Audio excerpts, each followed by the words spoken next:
Okay, welcome to our example of air transport where it meets microeconomics, so combining some topics that we've covered this term. On this particular problem we're looking at the mining and purification of copper. We're going to assume that copper ore at a mining site has formula copper iron sulfide. Notice 1 mole copper, 1 mole iron, and 2 moles of sulfur per mole of copper iron sulfide. We're further going to assume that during the processing to make pure copper, which has a high value on the market, up to about $360 per pound, as you can see here. During that purification process for the copper, all that sulfur is going to become sulfur dioxide, and we're interested under a very specific scenario where you've got a processor with a stack height of 380 meters, where you've got a Class A day with a wind speed of 1.5 meters per second. What is the impact of this processing downwind? Exactly 1 kilometer. So you can see here in blue I'm making some annotations to what I believe is a correct solution. We may edit this as time moves on, but this ought to at least describe where our solution strategy ought to go. So we see here from this processing site that there's a current price of $360 per pound of copper, pure copper, that has been purified. Under that condition, the facility we're talking about produces 1.36 million tons of ore per year, and we see that in the second bullet here of the problem from our in-class exercise here. Okay. Now we want to generate a marginal supply curve. We do that by combining the second bullet and the third bullet.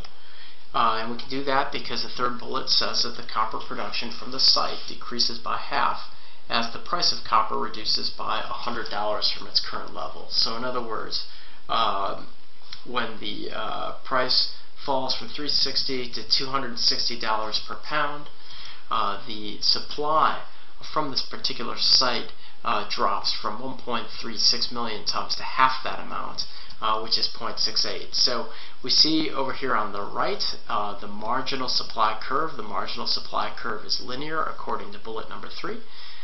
We had current price of $360, where the marginal production, the ore production is 1.36 million tons. So just to put the units on here, it's dollars per pound, and then ore production is in millions of tons. And we see here that when the price drops from $360 per pound to $260 per pound, the production cuts in half. The marginal supply curve is linear, so we can draw a line through that, but ultimately here we're going to need the equation for the marginal supply curve, because we're going to figure out, once this marginal demand curve shifts, as we talk about later in the problem here, we need to find that equilibrium point, and that's going to be where the marginal demand and the marginal supply curves equal out. Before we calculate the equation for the marginal supply curve, let's see what we know about demand. We know that the marginal demand function in this case is a quadratic, where the ore production in millions of tons is equal to minus 6.67 times 10 to the 5th, 10 to the minus 5th, times the price per pound plus 10. So I've just noticed here that on the x-axis, remember from our supply and demand problems that the production is always on the x-axis, the price is always on the y-axis. The units for x here, it says tons, it actually should say millions of tons, so you might want to make a note of that if you've worked on this problem already. If we then call the ore production in millions of tons x, we get x equals a y squared plus c, where a is minus 6.67 times 10 to the minus 5th, and c is 10. Okay, and I've attempted to draw that marginal demand curve here on the graph, if you can see. this is the original marginal demand curve. You have the equation, and it turns out you've got your equilibrium point at $360, and the production being 1.36 million tons. Now, the fourth bullet says that the demand next year is expected to change such that the x-intercept of the demand curve drops by 4.8 million tons of ore per year. So it turns out that x-intercept, in the way I've written it out here, is C. C originally was 10. Now that's going to drop by 4.82. And if I take 10 minus 4.82, I'm going to have a new x-intercept of 5.18. So I know that my new marginal demand curve, highlighting it here, our marginal demand curve now is expressed by x equals minus 6.67 times 10 to the minus fifth times y squared plus 5.18. So this is our new demand curve after demand drops next year, and we're interested in the production, how much ore will be produced under that case. So what we're going to want to do is to set this marginal demand curve equal to the marginal supply curve up here. But we haven't established an equation yet for the marginal supply curve, but we do have 2 points, so it's actually fairly easy to do, and that's shown over here. So if we just describe the marginal supply curve in general as a line, y equals mx plus b, we've got 2 points. The first point is 360 and 1.36. X is 1.36, y is 360. We have another point that is 260 and 0.68. What we're doing here is we're taking the negative of the second equation and we're adding it to the first equation. The b's are going to cancel out, and you're going to get the equation here that 100 equals 0.68 m, and that's going to lead you to an m of 147, which you can put back into either equation and find out that b is 160. And you can check that with the other equation and you get your marginal supply curve being y equals 147x plus 160. Now, we want to know in the new situation where the marginal supply curve crosses the marginal demand curve. So to do that, we have an equation for x, and we have an equation.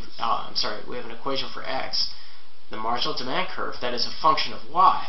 But we know what that y is from that marginal supply curve. So what we do, coming over here to the left, we've got x equals minus 6.67 times 10 to the minus fifth times the marginal supply curve, that function squared, plus 5.18. That was our new x-intercept here. Okay? So basically you go through and you chug that out and you get the equation that's boxed down here. X equals 1.44 times y squared plus 4.139 y minus 3.47. Let's be careful with our significant digits here, and we'll just make that 4.14 y. And then we can solve that equation using the quadratic equation, which you may remember from junior high or high school. Minus b plus or minus square root of b squared minus 4ac over 2a. And we're going to figure out that x equals 0.68. And then we can put the x back into the equation and get y equals 260. So we see that the as this graph kind of implied, because I drew it reasonably well, this marginal demand curve, the new one, and I'm going to call that MDC prime, that actually crosses that point that we used for our linear equation of the marginal supply curve. So it's 260 and 0.68. That's just a coincidence. There's no reason that had to happen, but it did in a problem you might see in the future. There's no reason that it needs to be that point that we originally assigned here in bullet number 3 that led us to that 260. Okay? So the correct solution approach is find the equation for the marginal demand curve, the new marginal demand curve, find your marginal supply curve, set them equal, and it turns out you get a point that we already had on that graph. That's just a coincidence. Okay, so moving forward, Then we now have our new production. Remember, if we go back to what the question's asking for, it wants to know the sulfur dioxide concentration directly 1 kilometer downwind before and after the change of the demand curve. So we actually need 2 sulfur dioxide concentrations for the first production level, which I'm going to box over here, 1.36. That was associated with this price at $360, and when the price went to $260, then the production reduced to 0.68 million tons per year. Okay, so what we need now is essentially an expression. If we go back to our Gaussian plume model, which I'm going to put an X around here, remember that our emission rate is in grams per second, and this is the production of copper ore. It's not the actual emission rate of sulfur dioxide. So what we need to do is to get the emission rate Q in units of, say, grams per second of sulfur dioxide. But all we know to start with is that we had 1.36 million tons of copper iron sulfide being processed per year. So we're going to go through some stoichiometry here. We know that 1 million tons is 1 times 10 to the 9th grams.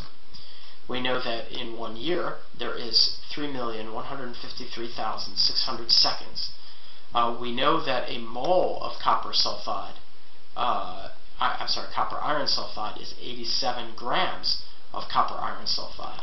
We also know that a mole of copper iron sulfide has 32 grams of sulfur because there's S2 here. And we know that every gram of sulfur is going to produce 2 grams of sulfur dioxide. So if we multiply through, and if I did it correctly, then we're going to get an emission rate of 317 grams of sulfur dioxide per second. And that's our emission rate, Q. Now, coincidentally, the new production rate after the demand curve changes is exactly half. So we know that after the production, and I've shown it here in really small letters here, or numbers here, it's going to be 158.5. So my point is that we don't have to go through the stoichiometry twice. We know the production after was exactly half of 1.36. Since this is a linear equation, then our emission rate Q is going to be exactly half of 317 grams per second, which is 158.5 grams per second of SO2. Or if you want to be picky about our significant units here, significant digits, that's going to be 159. Okay? So we have gone through the use of the Gaussian plume equation in detail in class, and you have video on that, as well as some reading on that. So I won't go into detail here how to actually get the values for sigma y, sigma z, and u sub h, but if I did my work correctly, sigma y at 1 kilometer is going to be under class A condition. It's going to be 213 meters. That's your lateral dispersion coefficient.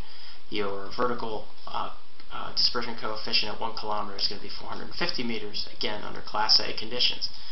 The exponent for converting the wind speed at the ground to the wind speed at the effective stack height, that exponent is going to be 0.15, again for a class A day. And you're going to find that u sub h for the wind speed at the effective stack height is going to be 2.6 meters per second. So we go ahead for the before condition. We had 317 grams per second over pi times 213 times 450 times 2.6.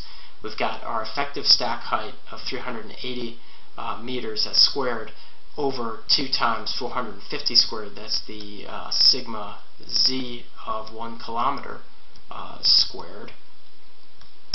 And we're going to get 2.84 times 10 to the minus 4th grams per cubic meter. That can be expressed as 284 micrograms per cubic meter. Since our stoichiometric equation and our concentration equation are linear in Q, it means that when I cut our ore processing rate in half, since all the conditions are identical, that our after condition is going to be exactly half of the before condition. So after the marginal demand curve moves, the production of ore is cut in half. As that's cut in half, then because of linearity here in the emission rate, the concentration after is going to be exactly half. So it's going to be 142 micrograms per cubic meter, and we don't have to go through the math again. Okay, that brings us to the end. You can now compare these results with the National Ambient Air Quality Standards, which for sulfur dioxide are also expressed in micrograms per cubic meter, and you can figure out if these are important quantities or not with respect to human health and air quality. Thank you.